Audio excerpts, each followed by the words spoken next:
When the Sherrif Street Mandela Road upgrade and expansion project was first announced, the idea was to have the 2 lanes that run on Sherrif Street increased to 4, and likewise the entire stretch of Mandela Avenue. But after a series of consultations on the design of the project, some decisions were made pertaining to Sherrif Street.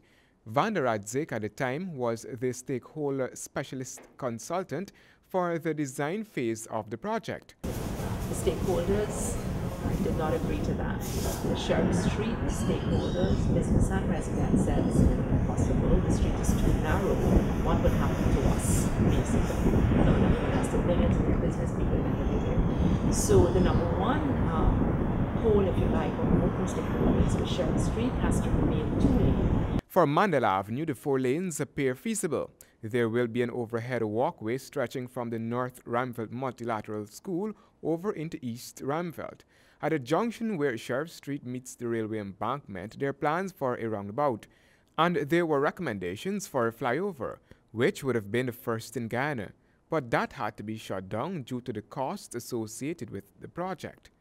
When completed, it is anticipated that there will be some features that are friendly to those who are visually and hearing impaired. There will be there's something to be seen, and for those who can hear but maybe cannot see, there'll be an audible thing to cross now and that kind of thing. Once all goes according to plan, the multi-million-dollar Inter-American Development Bank IDB-funded project is expected to get started sometime next year.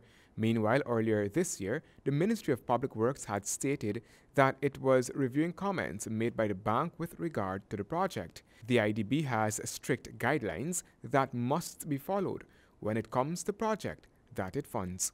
Handel Duncan, HGP Nightly News.